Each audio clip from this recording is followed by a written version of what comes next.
Hello guys, welcome to our YouTube channel Vision Academy. आज हम start करने जा रहे हैं हमारे सेकेंड चैप्टर का fourth function of management, that is directing.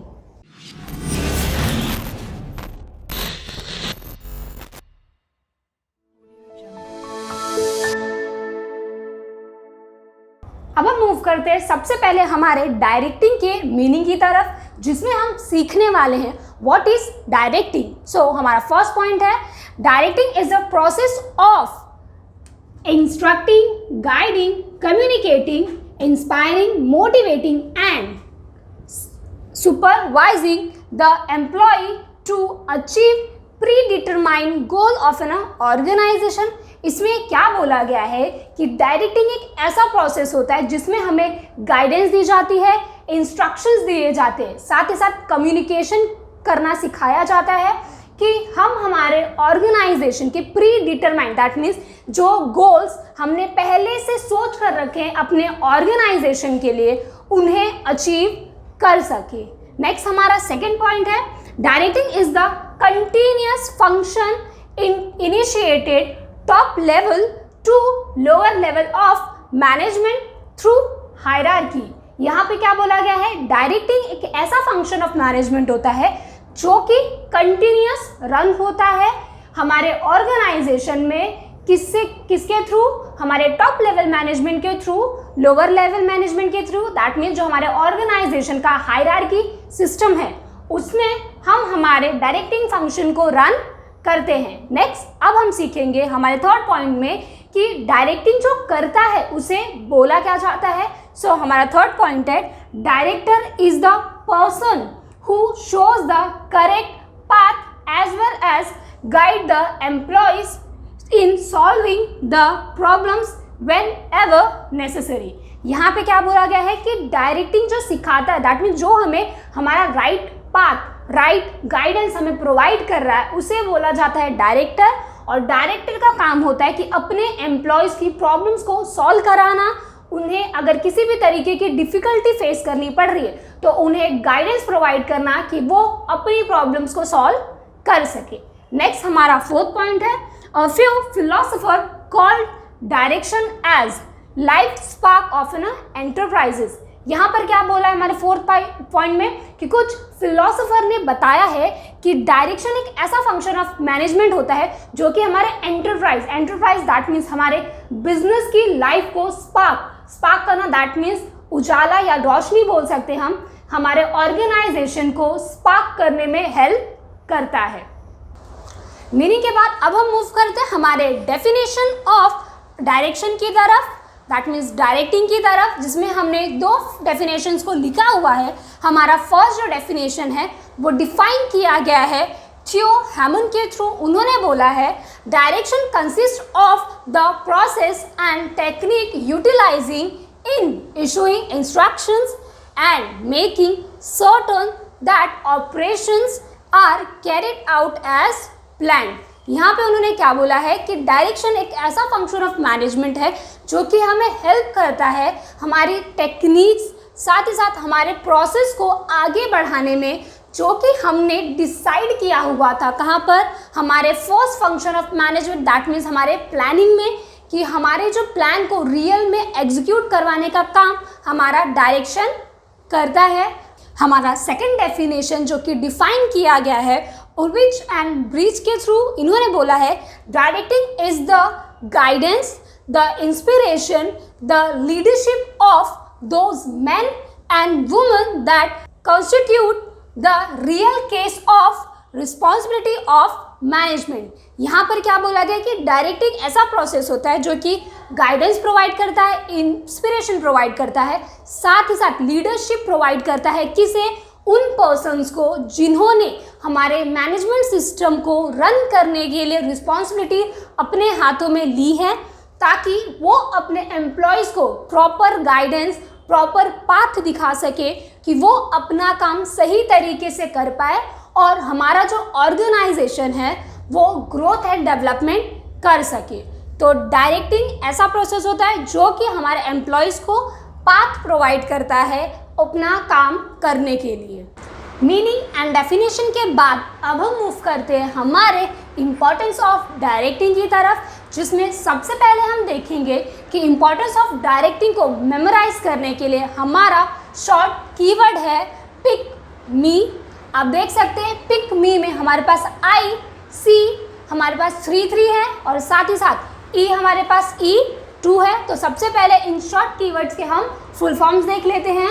So first है हमारा point provide stability, second point है हमारा initiate action, third integrate efforts, fourth point है हमारा इंक्रीजेस इफिशिएंसी लेवल, नेक्स्ट हमारा fifth coping up with changes, next create team spirit, cooperation mean of motivation, next है हमारा effective utilisation of resources, next हमारा last point है explores capability of individuals. तो यहाँ पर अभी तक हमने देखा कि हमारा जो डायरेक्टिंग है, डायरेक्टिंग के 10 पॉइंट्स हैं एंड 10 पॉइंट्स को मेमोराइज करने के लिए हमारा शॉर्ट कीवर्ड है pick me.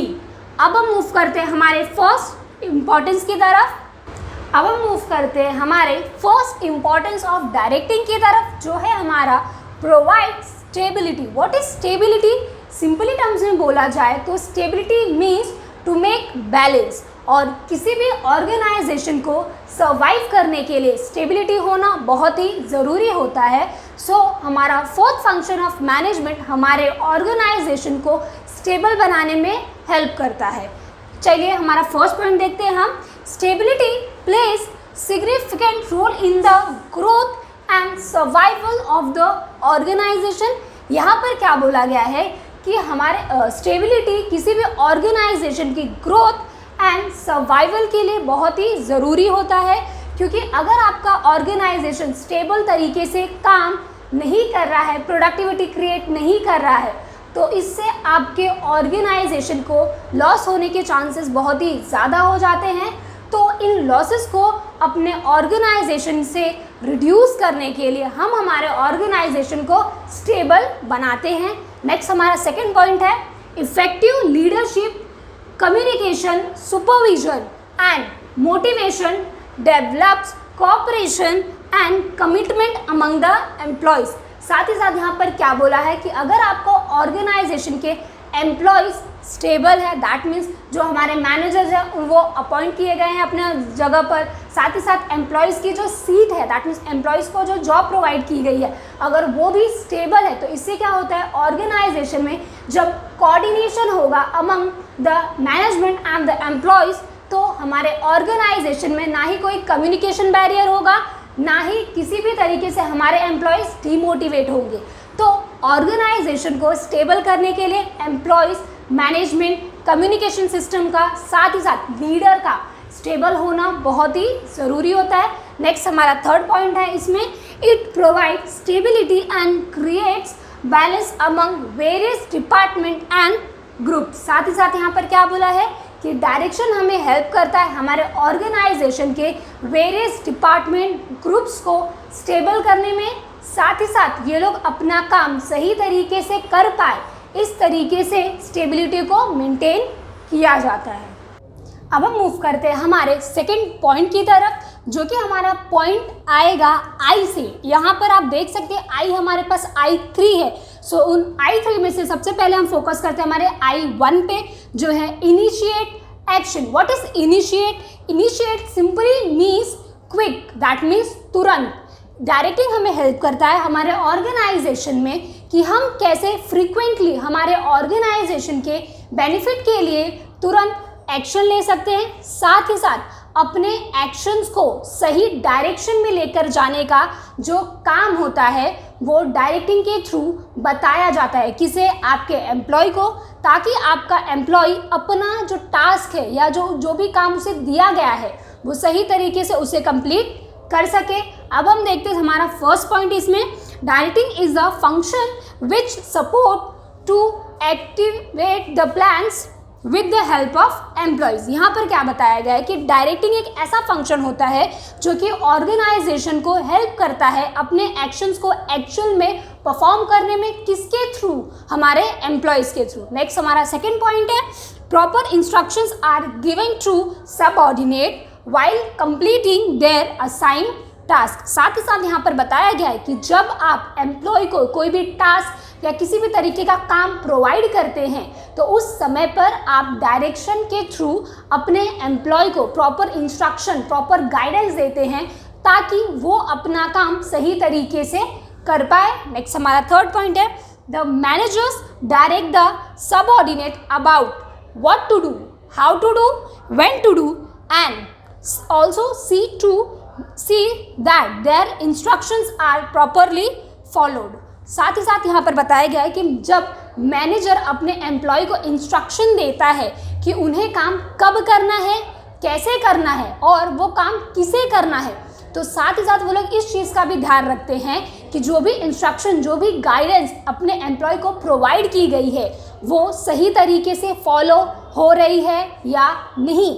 In case instruction सही तरीके से फॉलो नहीं होती तो मैनेजर अपने एम्प्लॉय या अपने सबऑर्डिनेट को इंस्ट्रक्शन प्रोवाइड करेगा कि किस तरीके से जो चीज़ें उनसे छूट गई या वो नहीं कर पाए उन्हें फॉलो करे। सो डायरेक्शन हमें हेल्प करता है हमारे ऑर्गेनाइजेशन के एक्शन को इनिशिएट, दैट मीन्स क्विक करने में, ताकि हम अपना काम सही तरीके से कर सकें। अब हम मूव करते हैं हमारे थर्ड पॉइंट की तरफ, जो है integrates effort. What is integrates? Integrate simply means सभी को जोड़ना। सो डायरेक्टिंग फंक्शन में हम हमारे ऑर्गेनाइजेशन के एफर्ट को एक साथ में जोड़ते हैं, इंटीग्रेट करते हैं ताकि हम हमारे ऑर्गेनाइजेशन के गोल को अचीव कर सकें। जैसे कि हमारा फर्स्ट पॉइंट है, directing helps in integrating the efforts of all the employees and departments which result in achievement of organizational goal। So यहाँ पर क्या बताया गया है कि डायरेक्टिंग फंक्शन में हम हमारे ऑर्गेनाइजेशन के सभी एम्प्लॉयज़ और सभी डिपार्टमेंट्स के एफर्ट को एक साथ में इंटीग्रेट करते हैं और अपने ऑर्गेनाइजेशन के डिज़ायर गोल को अचीव करने में हेल्प पाते हैं। नेक्स्ट हमारा सेकेंड पॉइंट है, integration of efforts is possible through persuasive leadership and effective communication towards the accomplishment of organizational goal। यहाँ पर क्या बोला गया है कि कभी भी इंटीग्रेशन ऑफ एफर्ट्स कब हो पाएगा? जब आपके ऑर्गेनाइजेशन में जो लीडर्स हैं उनमें परसुएसिव लीडरशिप क्वालिटीज़ होंगी तब। अब ये क्या होता है? तो इसका मतलब होता है बच्चा कि ऐसी क्वालिटीज़ जो कि आप अपने एम्प्लॉयज़ को परसुएट, दैट मीन्स इन्फ्लुएंस करवाकर अपना काम करवा सके और आपके एम्प्लॉयज़ भी आपसे सेटिस्फाइड हो। नेक्स्ट हमारा था effective communication. What is effective communication? It means जो कम्युनिकेशन होता है आपके ऑर्गेनाइजेशन के एम्प्लॉयज़ एंड मैनेजमेंट के बीच में वो कैसा होना चाहिए? इफेक्टिव, ताकि आप लोगों के बीच में किसी भी तरीके का कम्युनिकेशन बैरियर ना आए और आप लोग अपनी बातें अपने मैनेजमेंट के सामने और साथ ही साथ आपका मैनेजमेंट अपनी बातें, अपने डिसीजंस अपने एम्प्लॉयज़ को अच्छी तरीके से बता सके, समझा सके। तो इससे क्या होता है कि ऑर्गेनाइजेशन का जो एफर्ट होता है एम्प्लॉयज़ का, अलग अलग डिपार्टमेंट्स का, मैनेजमेंट कम्युनिटी का, इसे जब आप एक साथ जोड़ेंगे तभी आप अपने गोल को अचीव कर पाएंगे। सो डायरेक्टिंग हमें हेल्प करता है हमारे ऑर्गेनाइजेशन के पूरे एफर्ट्स को एक साथ इंटीग्रेट करने में और अपने डिज़ायर गोल को अचीव करने में।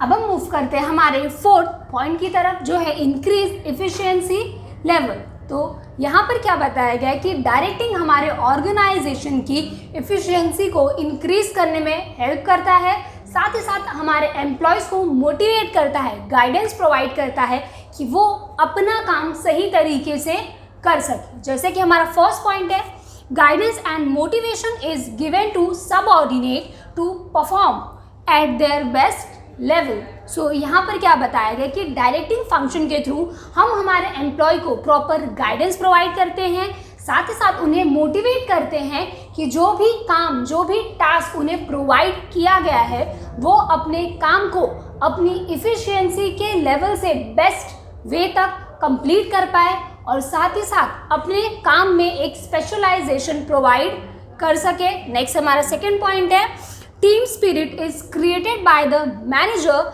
As well as proper technique of supervision are used. यहाँ पर क्या बताया गया है कि टीम स्पिरिट को प्रिपेयर करने का या फिर टीम स्पिरिट बनाने का जो काम होता है वो किसका होता है, हमारे मैनेजर्स का। साथ ही साथ हमारे एम्प्लॉयज़ को प्रॉपर टेक्निक प्रोवाइड करवा कर उनसे अपना काम करवा कर लेने का जो काम होता है वो भी कौन करते हैं, हमारे मैनेजर्स। तो जब टीम स्पिरिट बिल्ड करनी होती है तो प्रॉपर टेक्निक का होना बहुत ही ज़रूरी होता है। नेक्स्ट हमारा थर्ड पॉइंट है, it works positively and result into enhancing the efficiency level of the whole organization। और यहाँ पर साथ ही साथ क्या बोला है कि अगर आपके ऑर्गेनाइजेशन में प्रॉपर गाइडेंस है, मोटिवेट किया जा रहा है एम्प्लॉय को, और साथ ही साथ आपके एम्प्लॉय टीम स्पिरिट में काम करते हैं, तो ये सारी पॉजिटिव थिंग्स होती है जो आपके ऑर्गेनाइजेशन के गोल को या फिर जो भी आपने एक गोल सेट किया होता है उसे अचीव करने में हेल्प करता है। साथ ही साथ आप अपने एम्प्लॉयज़ की जो इफ़िशियंसी है उसे भी इंक्रीज कर पाओगे डायरेक्टिंग फंक्शन के थ्रू। अब हम मूव करते हैं हमारे फिफ्थ पॉइंट की तरफ, जो है coping up with the changes. यहाँ पर क्या बताया गया है कि डायरेक्शन हमें हेल्प करता है कि हमारे बिजनेस में जो भी चेंजेस आ रहे हैं उन चेंजेस को हम अडेप्ट करते जाएं और उन चेंजेस को अडेप्ट करने के साथ साथ उन्हें हमारे ऑर्गेनाइजेशन पे इम्प्लीमेंट करवाते जाएं, जिससे कि हम हमारे ऑर्गेनाइजेशन को ग्रोथ एंड डेवलपमेंट प्रोवाइड करवा सके। जैसे कि हमारा फर्स्ट पॉइंट है, factor of business environment are always changing. तो यहाँ पर क्या बताया गया है कि factor of business environment are always changing. आपने देखा होगा कि हमारे ऑर्गेनाइजेशन में जो भी चेंजेस होते हैं वो किस वजह से होते हैं कि मार्केट में जब भी कोई नई चीज़ या नई टेक्नोलॉजी आती है तो हम हमारे ऑर्गेनाइजेशन में उसे अडेप्ट करते हैं ताकि हमारे ऑर्गेनाइजेशन का जो सर्वाइवल है वो कंप्लीट हो सके। दैट मीन्स हमारी ऑर्गेनाइजेशन अच्छी तरीके से मार्केट में रन की जा सके। जैसे कि एग्जाम्पल हम ले लेते हैं, जैसे कि आपने देखा होगा कि गवर्नमेंट ने जब भी जीएसटी का रूल लाया था बच्चा, तो जितने भी ऑर्गेनाइजेशन थे, चाहे छोटे बड़े किसी भी तरीके का ऑर्गेनाइजेशन, उन्होंने क्या किया, उसे सीखने में उन्हें टाइम लगा, बट धीरे धीरे जीएसटी को सीखा। इससे क्या हुआ, अब उनका जो ऑर्गेनाइजेशन दैट मीन जो उनका बिजनेस है वो मार्केट में सही तरीके से रन हो पा रहा है। क्योंकि अगर आप गवर्नमेंट के रूल के अकॉर्डिंग अपना ऑर्गेनाइजेशन अपना बिजनेस रन नहीं करते तो गवर्नमेंट आपके बिजनेस पे बैन लगा देती है। ऐसा हो सकता है कि आपकी कंपनी या जो बिजनेस है उसे बंद करना पड़े। सो ये सारी चीज़ें कब नहीं हुई, जब आपने नई चेंजेस को अडेप्ट किया तब।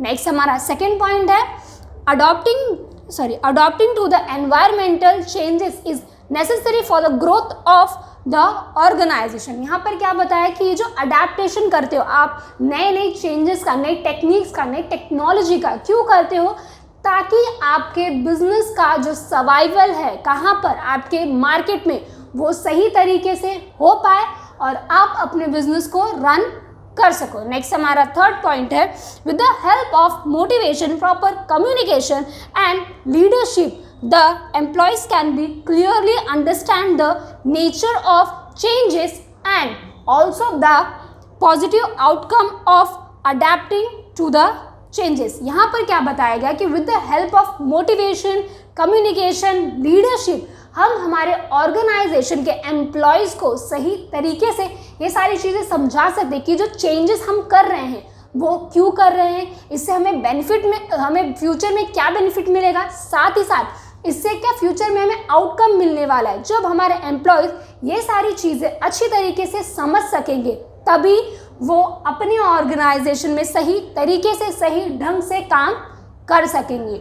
सो एम्प्लॉयज़ के बेनिफिट के साथ साथ यहाँ पर ऑर्गेनाइजेशन के बेनिफिट को एम्प्लॉयज़ को समझाने में भी कौन हेल्प करता है, आपका डायरेक्टिंग। सो डायरेक्टिंग हमारे ऑर्गेनाइजेशन के हो रहे चेंजेस को समझाने में हेल्प करता है। अब हम मूव करते हैं हमारे 6 पॉइंट की तरफ, जो है क्रिएट टीम स्पिरिट। यहाँ पर क्या बताया गया है कि डायरेक्शन हमें हेल्प करता है हमारे ऑर्गेनाइजेशन में एक team spirit that means group build करने में, जिससे कि हम हमारे ऑर्गेनाइजेशन का काम मिलजुल कर एक साथ में रहकर कंप्लीट कर सकें। जैसे कि हमारा फर्स्ट पॉइंट है, ग्रुप एफर्ट और team spirit plays vital role in success of an organisation than individual effort. यहाँ पर क्या बताया गया है कि ग्रुप एफर्ट या फिर टीम स्पिरिट किसी भी ऑर्गेनाइजेशन के लिए ज़्यादा बेनिफिशियल होती है as compare to individual person के एफर्ट से, क्योंकि जब ग्रुप एफर्ट की बात की जाए तो वहाँ पर एक से ज़्यादा लोग मिलकर एक साथ में काम करते हैं, तो इससे क्या होता है किसी भी काम को स्पेशलाइजेशन प्रोवाइड करने में बहुत ही ईजी और साथ ही साथ बहुत अच्छे तरीके से हम स्पेशलाइजेशन प्रोवाइड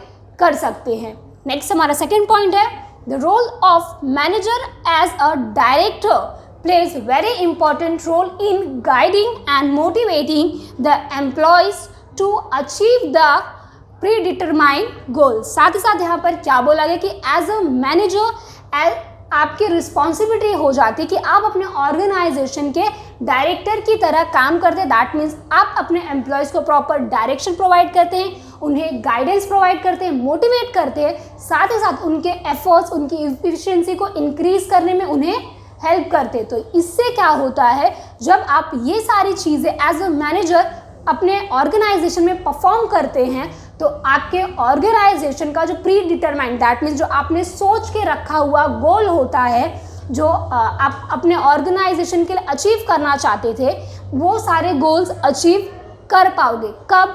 जब आपके ऑर्गेनाइजेशन में एक टीम एक साथ मिलकर काम करेगी तब। सो डायरेक्शन हमें यही चीज़ बिल्ड करने में हेल्प प्रोवाइड करता है। अब हम मूव करते हैं हमारे नेक्स्ट पॉइंट की तरफ, जो है हमारा point number 7, cooperation. What is cooperation? It simply means हमारे ऑर्गेनाइजेशन में कोऑपरेट करके अपने काम को कंप्लीट करना। ये कब हो पाएगा? जब हमारे ऑर्गेनाइजेशन में डायरेक्शन फंक्शन को फॉलो किया जाएगा ताकि हमारे ऑर्गेनाइजेशन के अदर एम्प्लॉयज़ के बीच में प्रॉपर कोऑपरेशन मेंटेन हो। जैसे कि हमारा फर्स्ट पॉइंट है cooperation is necessary for smooth flow of organisational activities. यहाँ पर क्या बताया गया कि किसी भी ऑर्गेनाइजेशन को अगर आपको स्मूथ तरीके से इजी वे में रन करना है तो वहाँ पर एम्प्लॉयज़ का एक दूसरे के साथ में कोऑपरेशन होना बहुत ही ज़रूरी होता है। नेक्स्ट हमारा सेकेंड पॉइंट है it should be created by manager that is director from top level to the bottom level of management. यहाँ पर क्या बोला गया है कि किसी भी ऑर्गेनाइजेशन में जो कोऑपरेशन होता है वो कब क्रिएट हो पाता है? ये क्रिएट हो पाता है हमारे मैनेजर के थ्रू। कहाँ से? हमारे टॉप लेवल मैनेजमेंट से लेकर बॉटम लेवल मैनेजमेंट तक, ताकि हमारे ऑर्गेनाइजेशन का जो फ्लो है, जो काम करने का तरीका है, वो स्मूथली हो पाए और इजी तरीके से हम हमारे सभी टास्क को कंप्लीट कर सके। नेक्स्ट हमारा थर्ड पॉइंट है healthy cooperation, team work and higher efficiency level to attainment of goals. यहाँ पर क्या बोला है? जब आपके ऑर्गेनाइजेशन का जो वर्किंग एनवायरनमेंट है वो कोऑपरेटिव है, एक टीम स्पिरिट है आपके ऑर्गेनाइजेशन में, आपके एम्प्लॉयज़ के बीच में, तभी आपके ऑर्गेनाइजेशन का जो डिज़ायर गोल है वो अचीव हो पाएगा। तो अगर आपको आपके ऑर्गेनाइजेशन के डिज़ायर गोल्स को अचीव करना है तो ऑर्गेनाइजेशन में सभी एम्प्लॉय, सभी डिपार्टमेंट, सभी मैनेजमेंट सिस्टम के बीच में ये कोऑपरेशन का होना बहुत ज़रूरी होता है और हम हमारे डायरेक्शन फंक्शन के थ्रू हम इस चीज़ को अचीव कर सकते हैं। अब हम मूव करते हैं हमारे नेक्स्ट पॉइंट की तरफ, जो है means of motivation. What is means of motivation? It simply means कि डायरेक्शन हमें हेल्प करता है हम हमारे एम्प्लॉयज़ को मोटिवेट कर सके। अब आपको भी पता है कि एम्प्लॉयज़ को मोटिवेट करने के हमारे पास दो तरीके होते हैं, पहला फाइनेंशियल, दूसरा नॉन फाइनेंशियल। अब फाइनेंशियल मोटिवेट आप कब कर पाएंगे? जैसे कि अगर आपका एम्प्लॉय कुछ अच्छा काम कर रहा है तो आप उसे इंसेंटिव दे दीजिए, बोनस दे दीजिए इन टर्म्स ऑफ मनी, तो एम्प्लॉय अपने आप मोटिवेट हो जाएगा। अगर आपको नॉन फाइनेंशियल इंसेंटिव देना है या मोटिवेट करना है तो आप उसे गिफ्ट दे दीजिए या फिर कोई गिफ्ट हैम्पर दे दीजिए। तो इससे क्या होगा? एम्प्लॉय का एक मोरल बूस्ट होता है कि मुझे मेरे ऑर्गेनाइजेशन में अपना 100% देना है। जैसे कि हमारा फर्स्ट पॉइंट है a manager identify the potential and abilities of its subordinate and helps them to give their best. यहाँ पर क्या बताया गया है कि जैसा कि आपको पता है जो मैनेजर्स होते हैं वो अपने एम्प्लॉयज़ को प्रॉपरली सही तरीके से एनालाइज करते हैं उन्हें उनके पोटेंशियल को, उनकी एबिलिटीज़ को आइडेंटिफाई करते हैं और आइडेंटिफाई करने के बाद उन्हें मोटिवेट इस तरीके से करते हैं कि वो लोग अपने काम को हमेशा बेस्ट तरीके से ही कंप्लीट करें। नेक्स्ट हमारा सेकेंड पॉइंट है, he also motivate them by offering them financial and non financial incentives to improve their performance. और साथ ही साथ यहाँ क्या बताया कि अब मैनेजर अपने एम्प्लॉयज़ को कैसे मोटिवेट करते हैं, तो दो तरीके से, जो कि हमने पहले डिस्कस किया, जो फाइनेंशियल इंसेंटिव देंगे या फिर नॉन फाइनेंशियल इंसेंटिव देकर उन्हें मोटिवेट करते, उनका मोरल बूस्ट करते कि वो अपना काम सही तरीके से बेस्ट वे में कंप्लीट करें, जिससे कि हम हमारे ऑर्गेनाइजेशन के गोल को अचीव कर सके। अब हम मूव करते हैं हमारे नेक्स्ट पॉइंट की तरफ, जो है effective utilisation of resources. That means directing function हमें हेल्प करता है कि हमारे ऑर्गेनाइजेशन में जो रिसोर्सेज अवेलेबल हैं हम उन्हें प्रॉपर सही तरीके से यूटिलाइज कर सके और यूटिलाइज कर ज़्यादा से ज़्यादा प्रोडक्टिविटी क्रिएट कर सके। जैसे कि हमारा फर्स्ट पॉइंट है, directing involves assigning duties and responsibilities to everyone. यहाँ पर क्या बताया गया है कि डायरेक्टिंग में हम सभी एम्प्लॉयज़ को उनकी रिस्पॉन्सिबिलिटीज़, उनकी ड्यूटीज़ उन्हें असाइन, दैट मीन्स उन्हें बताते हैं ताकि वो लोग अपने काम को सही तरीके से कर पाए। नेक्स्ट हमारा सेकेंड पॉइंट है, proper instructions and system are develop to avoid wastage, duplication of efforts etcetera. यहाँ पर क्या बताया गया है कि जो हम इंस्ट्रक्शन दे रहे हैं, गाइडेंस दे रहे हैं, लोगों को मोटिवेट कर रहे हैं, ये क्यों कर रहे हैं?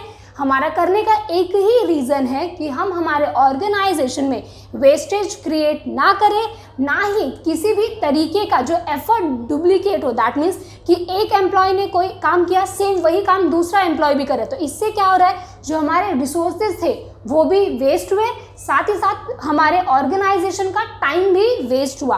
तो ऐसी चीज़ें या ऐसी प्रॉब्लम्स ना आए, वो भी कहाँ देखा जाता है, हमारे डायरेक्टिंग के फंक्शन में। नेक्स्ट हमारा थर्ड पॉइंट है, subordinates are guided to utilise the resources, that is man, machinery, material and money in maximum possible way. और यहाँ पर क्या बताया गया कि यहाँ पर हमारे सबऑर्डिनेट, दैट मीन्स एम्प्लॉय को इंस्ट्रक्शंस दी जाती है, गाइडेंस प्रोवाइड किया जाता है कि जो ऑर्गेनाइजेशन के रिसोर्सेज है, बच्चा ऑर्गेनाइजेशन के resources, that means man, material, machinery, money, इन्हें जितना हो सके हम उतना ज़्यादा यूटिलाइज कर अपने ऑर्गेनाइजेशन की प्रोडक्टिविटी को इंक्रीज करें, ताकि फ्यूचर में हम हमारे ऑर्गेनाइजेशन को मैक्सिमम पॉसिबल प्रॉफिट प्रोवाइड कर दे सके। सो ये हमें हेल्प करता है रिसोर्सेज को यूटिलाइज करने। अब हम मूव करते हैं हमारे नेक्स्ट पॉइंट की तरफ, जो है explores capabilities of individual. That means directing function हमारे ऑर्गेनाइजेशन के इंडिविजुअल एम्प्लॉय से लेकर एक ग्रुप की सभी के, दैट ग्रुप के जितने भी मेंबर्स होंगे सभी की कैपेबिलिटी को एक्सप्लोर, दैट मीन्स एक्सपांड करने में, उन्हें इनबिल्ड कर उनकी जो इनबिल्ड क्वालिटीज़ है उसे बाहर निकालने में हेल्प करता है। जैसे कि हमारा फर्स्ट पॉइंट है, every individual has various capabilities और potential in addition to their formal qualification. जैसा कि आपको पता है कि जब हम कोई फॉर्मल एजुकेशन बोलते हैं ना, अडेप्ट करते हैं, उसके साथ साथ हमारे इनबिल्ड कुछ स्किल्स होती है, कुछ पोटेंशियल होता है जो कि हमारे पास बाय बर्थ होता है। सो ये जो मैनेजर्स होते हैं उन पोटेंशियल, उन स्किल्स को आइडेंटिफाई करते हैं और उन्हें हमें मोटिवेट करते हैं कि हम किस तरीके से उन्हें बेस्ट वे में यूज़ कर सकते हैं। नेक्स्ट हमारा सेकेंड पॉइंट है, direction has to identify and utilise their ability for best performance by encouraging and motivating them just like a leader. और साथ ही साथ यहाँ पर क्या बताया है कि एम्प्लॉयज़ की क्वालिटीज़ को आइडेंटिफाई करना, उनके पोटेंशियल को जानकर उन्हें मोटिवेट करना, गाइडेंस प्रोवाइड करना। एज अ लीडर ये जो काम किया जाता है वो कहाँ पर किया जाता है, हमारे डायरेक्शन फंक्शन में, ताकि हमारे ऑर्गेनाइजेशन का जो फंक्शनिंग है अच्छी तरीके से रन हो सके। सो गाइज, आज हमने सीखा what is directing and what are the importance of directing. I hope आप सभी को समझ में आया होगा। इन केस अगर आपको किसी भी तरीके का डाउट या कोई भी क्वेरी है तो आप कमेंट बॉक्स में लिखकर बता सकते हैं। सो मैं आपके क्वेरीज को सॉल्व कर दूंगी।